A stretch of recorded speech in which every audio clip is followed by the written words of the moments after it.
ওকে, এটা খুব ইম্পর্টেন্ট একটা টাইপ, যেটা আমি বলতেছিলাম যে ইন্টিগ্রেশনের টাইপ চেনাটা খুব ইম্পর্টেন্ট। ঠিক আছে, টাইপ চেনাটা খুব ইম্পর্টেন্ট। তাহলে টাইপ কি বলতেছে? টাইপ বলতেছে যে উপরে থাকবে 1, দেখো ডিএক্স লিখছি, বাট ডিএক্স অ্যাকচুয়ালি অপারেটর, এটা এখানে থাকবে, এখানে উপরে আছে জাস্ট 1, এবং নিচে থাকবে 1 প্লাস সাইন এএক্স অথবা 1 মাইনাস সাইন এএক্স। যদি থাকে তাহলে কি করব? এরকম যদি থাকে তাহলে কি করব? পার্কিং রুল কিভাবে কাজ করবা তুমি? যদি এরকম থাকে তাহলে করবাটা কি? এগেইন আমরা হরের অনুবন্ধী দিয়ে লব এবং হর দুটাকে গুণ করে দেব। হরের অনুবন্ধী ফাংশন দিয়ে লব এবং হরকে গুণ করব। তাহলে হরের অনুবন্ধী ফাংশন দিয়ে লব এবং হরকে গুণ করব। ঠিক আছে? যদি এরকম থাকে কি বলবো? তাহলে নিচে আমরা যাচ্ছি, আমরা লিখে কারণ এটা হচ্ছে উপরে আছে 1 এবং নিচে আছে 1 sin 2x। আমরা কাজ করি, হরের অনুবন্ধী দিয়ে লব হরকে গুণ করি। হরের অনুবন্ধী কি? এখানে 1 মাইনাস যদি sin 2x থাকে তাহলে হরের অনুবন্ধীটা হবে 1 প্লাস sin 2x dx। এর নিচে যেই এক্সট্রা জিনিসটা দেখছো সেটা উপরে ব্যালেন্স করে দিতে হবে, এখানে আসবে 1 প্লাস sin 2x। এরপর হবে কি?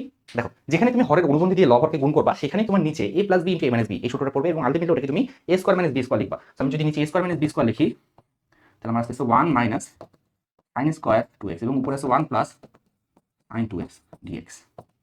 1 মাইনাস sin স্কয়ার x এটাকে cos স্কয়ার x লেখা যায়, তাহলে নিচে তোমার চলে আসতেছে cos স্কয়ার 2x এবং এখানে আছে 1 প্লাস sin 2x dx। দেন আমরা স্প্লিট করে দিব, 1 এর নিচে একবার এটা, sin 2x এর নিচে একবার এটা, স্প্লিট করে দিই, ভেঙে দিই। তাহলে 1 এর নিচে একবার আমি লিখব cos square 2x dx and sin 2x এর নিচে লিখব cos স্কয়ার 2x dx।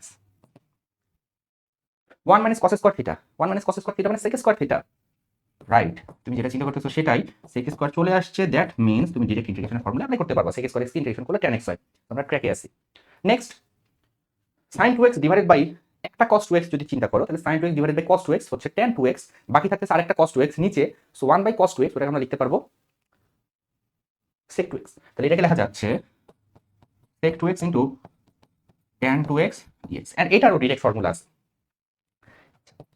তাহলে sec স্কয়ার x মনে মনে একটু চিন্তা করি, দেখো দিস ইজ লিনিয়ার, 2x, এটা হচ্ছে লিনিয়ার ফাংশন, x এর ঘাত হচ্ছে কি 1, সো sec স্কয়ার x মনে মনে তুমি চিন্তা করতে পারো। এটাকে যদি তুমি sec স্কয়ার x চিন্তা করো, sec স্কয়ার x এর ইন্টিগ্রেশন হচ্ছে কি বলো তো? sec স্কয়ার x এর ইন্টিগ্রেশন হচ্ছে tan x।